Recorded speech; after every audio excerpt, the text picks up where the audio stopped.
राष्ट्रीय अधिकरण national tribunal गठन, उद्देश्य तथा पीठासीन अधिकारी। राष्ट्रीय अधिकरण के गठन, उद्देश्यों तथा पीठासीन अधिकारियों के संबंध में प्रमुख प्रावधान निम्नानुसार है। केंद्र सरकार द्वारा गठन। केंद्र सरकार राज्य के गजट में अधिसूचना प्रकाशित करके एक या एक से अधिक राष्ट्रीय अधिकरणों का गठन कर सकती है। धारा 7B(1)। उद्देश्य एवं कार्य। राष्ट्रीय अधिकरण का गठन उन औद्योगिक विवादों का निर्णय देने के लिए किया जाता है जो केंद्र सरकार की दृष्टि से में निम्नलिखित प्रकार के हैं। यदि वे विवाद राष्ट्रीय महत्व के हैं अथवा यदि उन विवादों में एक या एक से अधिक राज्यों में स्थापित औद्योगिक उपक्रमों का हित हो सकता है अथवा उससे प्रभावित हो सकते हैं। धारा 7B(1)। सदस्य। राष्ट्रीय अधिकरण में केवल एक ही सदस्य होता है जिसकी नियुक्ति केंद्र सरकार द्वारा की जाती है। इस सदस्य को पीठासीन अधिकारी कहते हैं। धारा 7B(2)। पीठासीन अधिकारी की योग्यता। जो व्यक्ति किसी उच्च न्यायालय का न्यायाधीश न हो अथवा कभी न रहा हो उसे राष्ट्रीय अधिकरण का पीठासीन अधिकारी नियुक्त नहीं किया जा सकता है। धारा 7B(3)। पीठासीन अधिकारी की अयोग्यताएं। निम्न प्रकार के किसी भी व्यक्ति को राष्ट्रीय अधिकरण का पीठासीन अधिकारी नियुक्त नहीं किया जा सकता है यदि वह व्यक्ति निष्पक्ष नहीं है अथवा यदि वह 65 वर्ष का हो चुका है। धारा 7C। ऐसे शेयरों की नियुक्ति। यदि केंद्र सरकार उपयुक्त समझती है तो राष्ट्रीय अधिकरण के समक्ष चल रही कार्यवाही में परामर्श देने के लिए 2 ऐसे शेयरों की नियुक्ति कर सकती है। धारा 7B(4)। पद खाली होने पर नियुक्ति। यदि पीठासीन अधिकारी का पद किसी कारण से स्थायी रूप से रिक्त हो जाता है तो केंद्र सरकार पुनः पीठासीन अधिकारी नियुक्त करेगी। वह पीठासीन अधिकारी आगे कार्रवाई प्रारंभ कर देगा। धारा 8। विवादों का निर्देशन। Reference of disputes. केंद्र सरकार द्वारा निर्देशन। जहाँ केंद्र सरकार की संपत्ति में कोई उद्योग विवाद विद्यमान है अथवा उत्पन्न होने की संभावना है और ऐसा विवाद राष्ट्रीय महत्व के किसी प्रश्न से संबंधित है या ऐसे स्वभाव का है कि उससे एक से अधिक राज्यों में स्थित औद्योगिक संस्थान प्रभावित होते हैं अथवा प्रभावित होने की संभावना है और इसलिए उसका अभिनिर्णय एक राष्ट्रीय अधिकरण द्वारा होना आवश्यक है, तो केंद्र सरकार चाहे इस विवाद के संबंध में उपयुक्त सरकार हो या नहीं, किसी भी समय विवाद को या इससे संबंधित अथवा प्रासंगिक प्रतीत होने वाले किसी मामले को, चाहे वे द्वितीय या तृतीय अनुसूची में उल्लेखित किसी भी मामले से संबंधित हो, लिखित आदेश के द्वारा राष्ट्रीय अधिकरण के पास निर्णय हेतु निर्देशित कर सकती है। धारा 10(1)(a)। यदि किसी विवाद के संबंध में केंद्र सरकार समुचित सरकार है तो वह किसी भी राज्य सरकार द्वारा गठित श्रम न्यायालय अथवा अधिकरण को भी विवाद का निर्देशन कर सकती है। धारा 10(1)। पक्षकारों के आवेदन पर सरकार द्वारा निर्देशन। यदि किसी उद्योग विवाद के पक्षकार अलग अलग या एक साथ समुचित सरकार से ये आवेदन करते हैं कि उनके विवाद को राष्ट्रीय अधिकरण को निर्देशित कर दिया जाए तो वह सरकार उसका निर्देशन कर देगी, परंतु सरकार ऐसा तभी करेगी जबकि वह इस बात से संतुष्ट हो जाए कि ऐसा आवेदन करने वाले व्यक्ति उस पक्षकार के बहुमत का प्रतिनिधित्व करते हैं। धारा 10(2)। ये उल्लेखनीय है कि एक बार किसी मामले को राष्ट्रीय अधिकरण को सौंप दिया गया है तो बाद में उस मामले पर न्याय निर्णय करने का अधिकार श्रम न्यायालय या औद्योगिक अधिकरण को नहीं होगा। धारा 10(6). हड़ताल या तालाबंदी पर निषेध। जो कोई विवाद अधिकरण को निर्देशित किया गया है तो समुचित सरकार ऐसे विवाद के संबंध में की गई हड़ताल या तालाबंदी पर निषेध लगा सकती है जो उस निर्दिष्ट विवाद के निर्देश में विद्यमान थी। धारा 10(3). निर्देश में अन्य संस्थानों को सम्मिलित करना। जब किसी संस्थान या संस्थानों में से संबंधित को विवाद राष्ट्रीय अधिकरण को निर्देशित किया जाता है या किया जाने वाला है तो समुचित सरकार किसी के द्वारा आवेदन करने पर अथवा अन्य प्रकार से ये उचित समझती है कि वह विवाद ऐसा है कि जिसमें उसी प्रकार के अन्य संस्थान या संस्थानों के समूह या वर्ग का भी हित हो सकता है, तो समुचित सरकार विवाद का निर्देश करते समय या निर्देश करने के पश्चात किसी भी समय किंतु अभिनिर्णय से पहले उस निर्देश में ऐसे संस्थान या संस्थानों के समूह या वर्ग को भी सम्मिलित कर सकेगी, चाहे उसी इस प्रकार सम्मिलित करने के समय उसमें कोई विवाद विद्यमान हो या नहीं, या विवाद उत्पन्न होने की संभावना हो अथवा नहीं। धारा 10(5). ड्यूटीज। अनुसूची द्वितीय तथा तृतीय में से किसी निर्दिष्ट मामले में न्याय निर्णय करना चाहिए। नियमों के अधीन न्याय निर्णय देने के लिए उचित कार्यविधि का पालन करना चाहिए, अपने कार्रवाई यथाशीघ्र प्रारंभ करनी चाहिए, विवाद के निर्देशन के आदेश में उल्लिखित अवधि में या समय समय पर बढ़ाई गई अवधि में समुचित सरकार के पास अपनी रिपोर्ट प्रस्तुत करनी चाहिए। धारा 15। अधिनिर्णय लिखित में तैयार करना चाहिए। धारा 16(2). अधिनिर्णय पर पीठासीन अधिकारी को हस्ताक्षर करना चाहिए। धारा 17(1). शक्तियाँ, ड्यूटी, पावर। परिसर में प्रवेश करने की शक्ति। किसी विद्यमान अथवा संभावित विवाद की जांच करने के उद्देश्य से राष्ट्राधिकरण उपयुक्त सूचना देकर औद्योगिक विवाद से संबंधित किसी भी संस्थान में प्रवेश कर सकता है। सिविल कोर्ट की शक्तियाँ। निम्नलिखित मामलों के संबंध में किसी विवाद की सुनवाई करते समय राष्ट्राधिकरण को ऐसे समस्त अधिकार होंगे जो कोड ऑफ सिविल प्रोसेस 1908 के अंतर्गत एक दीवानी न्यायालय के होते हैं।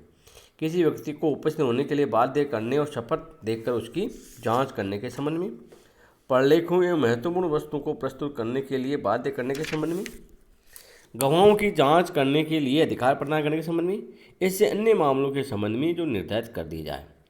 राष्ट्राधिकरण के द्वारा की जाने वाली प्रत्येक जांच इंडियन पेनल कोड की धारा 193 तथा 228 के अंतर्गत एक न्यायिक कार्रवाई मानी जाएगी। एसएसए नियुक्त करने की शक्ति। यदि उचित और जरूरी हो तो राष्ट्राधिकरण विचाराधीन औद्योगिक विवाद के संबंध में परामर्श देने के लिए एक या अधिक एसएसए नियुक्त कर सकते हैं। धारा 11(6). वे निर्धारण की शक्ति। राष्ट्राधिकरण पक्षकार द्वारा आवेदन करने पर किसी कार्रवाई अथवा उसके आनुषंगिक खर्चों को निर्धारित कर सकेगा तथा उन्हें वसूलने के लिए यदि समय सरकार से निवेदन किया जाता है तो वह उन्हें भू राजस्व की भांति वसूल कर सकेगा। धारा 11(7). दीवानी अदालत की मान्यता। प्रत्येक राष्ट्रीय अधिकरण को दंड प्रक्रिया संहिता 1973 की धारा 345, 346 तथा 348 के लिए दीवानी न्यायालय माना जाएगा। धारा 11(8). प्राधिकारियों की कार्यविधि, शक्तियाँ तथा कर्तव्य। Procedure, powers and duties of authorities. उद्योग विवाद अधिनियम 1947 की धारा 11 के अनुसार समझौता अधिकारी, बोर्ड, न्यायालय, अधिकरण, पंचों, मध्यस्थों आदि की कार्यविधि, शक्तियाँ तथा कर्तव्यों के संबंध में प्रमुख प्रावधान निम्नानुसार है। नियमों के अंतर्गत अपने कार्यविधि अपनाना। इस अधिनियम के लिए बनाए गए नियमों के अंतर्गत प्रत्येक पंच, बोर्ड, न्यायालय, श्रम न्यायालय, अधिकरण अथवा राष्ट्रीय अधिकरण अपने कार्यवाही के लिए जैसी भी कार्यविधि उपयुक्त समझे अपना सकते हैं। धारा 11(1). संस्थान में प्रवेश का अधिकार। किसी विद्यमान अथवा संभावित विवाद की जांच करने के उद्देश्य से समझौता अधिकारी अथवा न्यायालय अथवा बोर्ड का सदस्य, श्रम न्यायालय, अधिकरण या राष्ट्रीय अधिकरण का पीठासीन अधिकारी उपयुक्त सूचना देकर औद्योगिक विवाद से संबंधित किसी भी संस्थान में प्रवेश कर सकता है। धारा 11(2). सिविल प्रोसीजर कोड के अधिकार। निम्नलिखित मामलों के संबंध में किसी विवाद की सुनवाई करते समय प्रत्येक बोर्ड, न्यायालय, श्रम न्यायालय, अधिकरण और राष्ट्रीय अधिकरण को ऐसे समस्त अधिकार होंगे जो कोड ऑफ सिविल प्रोसीजर 1908 के अंतर्गत एक दीवानी न्यायालय के होते हैं। किसी व्यक्ति को उपस्थित होने के लिए बाध्य करने और शपथ देकर उसकी जांच करने के संबंध में, प्रलेखों एवं महत्वपूर्ण वस्तुओं को प्रस्तुत करने के लिए बाध्य करने के संबंध में, गवाहों की जांच के लिए अधिकार प्रदान करने के संबंध में, ऐसे अन्य मामलों के संबंध में जो निर्धारित कर दिए जाए। बोर्ड, न्यायालय, श्रम न्यायालय, न्यायाधिकरण, राष्ट्रीय न्यायाधिकरण के द्वारा की जाने वाली प्रत्येक जांच इंडियन पेनल कोड की धारा 193 तथा 228 के अंतर्गत एक न्यायिक कार्रवाई मानी जाएगी। धारा 11(3). समझौता अधिकारी के अधिकार। समझौता अधिकारी को यह अधिकार है कि वह औद्योगिक विवाद से संबंधित किसी भी व्यक्ति को जांच के लिए उपस्थित होने के लिए बाध्य कर सकता है। वे विवाद से संबंधित या इस अधिनियम के अंतर्गत दिए गए किसी भी निर्णय को लागू करवाने हेतु या किसी अन्य कर्तव्य को पूरा करने के हेतु किसी आवश्यक प्रलेख की मांग कर सकता है तथा उन्हें उपलब्ध करने के लिए बाध्य कर सकता है। इस समझौता अधिकारी के अधिकार को कोड ऑफ सिविल प्रोसेस के अंतर्गत दिए गए दीवानी न्यायालयों के अधिकारों के समान ही होंगे। धारा 11(4). एसएसए नियुक्ति। यदि उचित और जरूरी हो तो श्रम न्यायालय, औद्योगिक न्यायाधिकरण और राष्ट्रीय न्यायाधिकरण विचाराधीन औद्योगिक विवाद के संबंध में परामर्श देने के लिए एक या अधिक एसएसए नियुक्त कर सकते हैं। धारा 11(5). लोक सेवक। समझौता अधिकारी और समझौता बोर्ड के सभी सदस्यों एवं श्रम न्यायालय, न्यायाधिकरण और राष्ट्रीय न्यायाधिकरण के पीठासीन अधिकारियों को भारतीय दंड संहिता की धारा 21 के अंतर्गत लोक सेवक माना जाएगा और उन्हीं लोक सेवकों के सभी अधिकार प्राप्त होंगे। धारा 11(6). व्यय का निर्धारण। श्रम न्यायालय, अधिकरण तथा राष्ट्रीय अधिकरण संबंधित पक्षकार द्वारा आवेदन करने पर किसी कार्रवाई तथा उसके आनुषंगिक व्ययों को निर्धारित कर सकेगा तथा उन्हें वसूल करने के लिए यदि समुचित सरकार से निवेदन किया जाता है तो वह उन्हीं भू राशि की भांति वसूल कर सकेगी। धारा 11(7) दीवानी अदालत की किसी मान्यता। प्रत्येक श्रम न्यायालय, औद्योगिक न्यायाधिकरण एवं राष्ट्रीय न्यायाधिकरण को दंड प्रक्रिया संहिता 1973 की धारा 345, 346 तथा 348 के लिए दीवानी न्यायालय माना जाएगा। धारा 11(8) श्रमिकों की पद मुक्ति तथा बर्खास्त के मामलों में अधिकार। Power in case of discharge and dismissal. श्रमिकों को हटाए जाने या बर्खास्त करने के मामले में श्रम न्यायालय, औद्योगिक न्यायाधिकरण और राष्ट्रीय न्यायाधिकरण को निम्नलिखित अधिकार दिए गए हैं। आदेश को रद्द करने का अधिकार। यदि श्रमिक को हटाने या बर्खास्त करने के आदेश से उपयुक्त अधिकारी संतुष्ट नहीं हो तो वह उक्त आदेश को निरस्त कर सकता है। कार्यमुक्त श्रमिक को पुनः काम पर रखने का अधिकार। कार्य से हटाए गए, हटाने या बर्खास्त करने के आदेश को निरस्त करने के बाद उसे फिर से नौकरी पर बहाल करने का आदेश दे सकते हैं। अन्य दंड देने का प्रावधान। यदि उन श्रमिकों को काम से हटाने या बर्खास्त करने की बजाय अन्य दंड देने का अधिकार भी इसी नहीं प्राप्त है।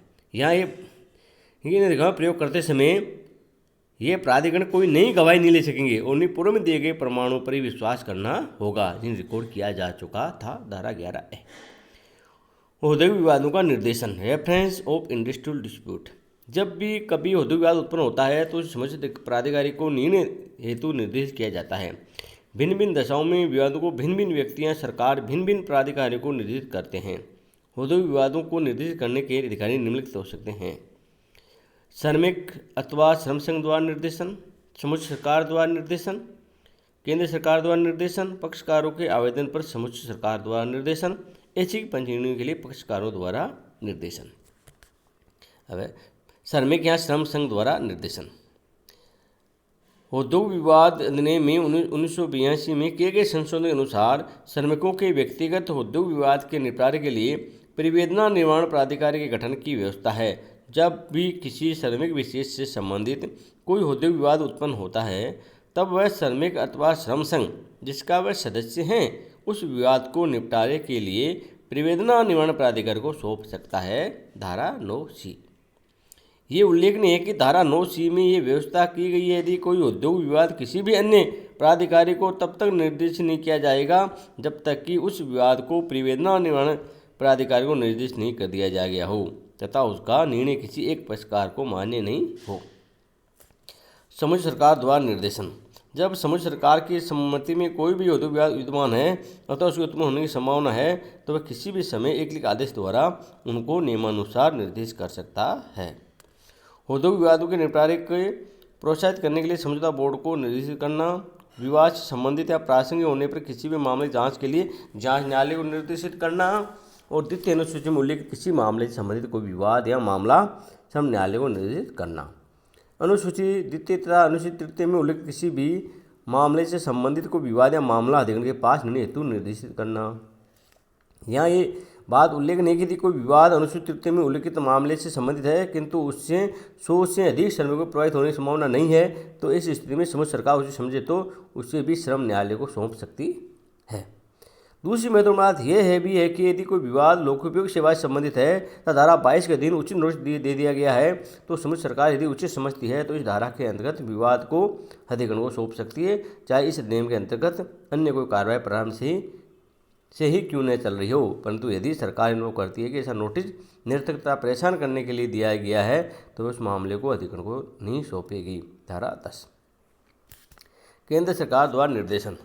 जहाँ केंद्र सरकार की सम्मति में कोई औद्योगिक विवाद विद्यमान है अथवा उत्पन्न होने की संभावना है, ऐसा विवाद राष्ट्रीय महत्व के किसी प्रश्न से संबंधित है या ऐसे स्वभाव का है कि उससे एक से अधिक राज्यों में स्थित औद्योगिक संस्थान प्रभावित होते हैं अथवा प्रभावित होने की संभावना है और इसलिए इसका निर्णय एक राष्ट्रीय अधिकरण द्वारा होना आवश्यक है, तो केंद्र सरकार चाहे इस विवाद के संबंध में समुचित सरकार हो या नहीं किसी भी समय विवाद को या उससे संबंधित अथवा प्रासंगिक प्रतीत होने वाले किसी मामले को, चाहे वह द्वितीय या तृतीय अनुसूची मूल्य के किसी भी मामले से संबंधित हो, लिखित आदेश के द्वारा राष्ट्रीय अधिकरण के पास निर्णय हेतु निर्देशित कर सकती है। धारा 10(1)(a) यदि किसी विवाद के संबंध में केंद्र सरकार द्वारा समुचित सरकार है तो वह किसी भी राज्य द्वारा गठित श्रम न्यायालय अथवा अधिकरण को भी विवाद का निर्देशन कर सकती है।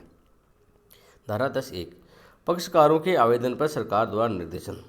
यदि किसी औद्योगिक विवाद के पक्षकार अलग अलग है, एक साथ समुचित सरकार से आवेदन करते हैं कि उनके विवाद को बोर्ड, श्रम न्यायालय, अधिकरण अथवा राष्ट्रीय अधिकरण को सुनिश्चित किया जाए, तो वह सरकार उसका निर्देशन कर देगी। परंतु सरकार ऐसा तभी करेगी जबकि वह इस बात से संतुष्ट हो जाए कि ऐसा आवेदन करने वाले व्यक्ति उस पक्षकार के मत का प्रतिनिधित्व करते हैं। धारा 10(2) पंचनिर्णय पक्षकारों द्वारा निर्देशन, reference by parties for arbitration. यदि कोई औद्योगिक विवाद विद्यमान है अथवा उसके उत्पन्न होने की संभावना है और सेवायोजक तथा श्रमिक यदि सहमत है, तो उस विवाद के मामले को एक लिखित ठहराव द्वारा पंचनिर्णय के लिए निर्दिष्ट किया जा सकता है।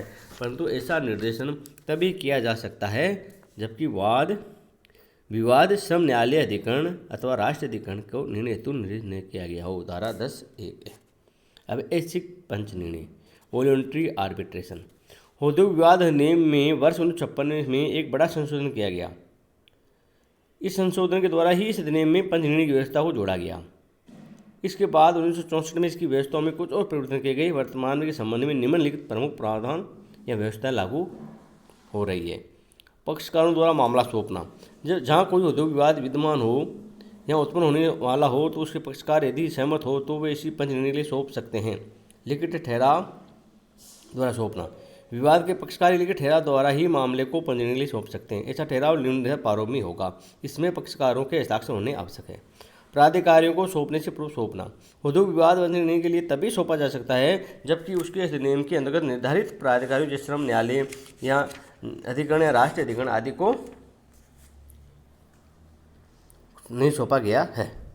ठहराव की प्रतिलिपि भेजना, पंचनिर्णय ठहराव होने के बाद उसकी एक प्रतिलिपि समुचित सरकार तथा समुचित अधिकारी के पास भेजी जानी चाहिए।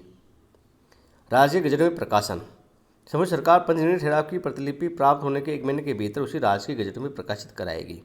पंचों की नियुक्ति, पंच कोई भी व्यक्ति हो सकता है जिसे पंचनिर्णय ठहराव में निर्दिष्ट किया जा चुका है। श्रम न्यायालय, अधिकरण या राष्ट्रीय अधिकरण का पीठासीन अधिकारी भी पंच हो सकता है।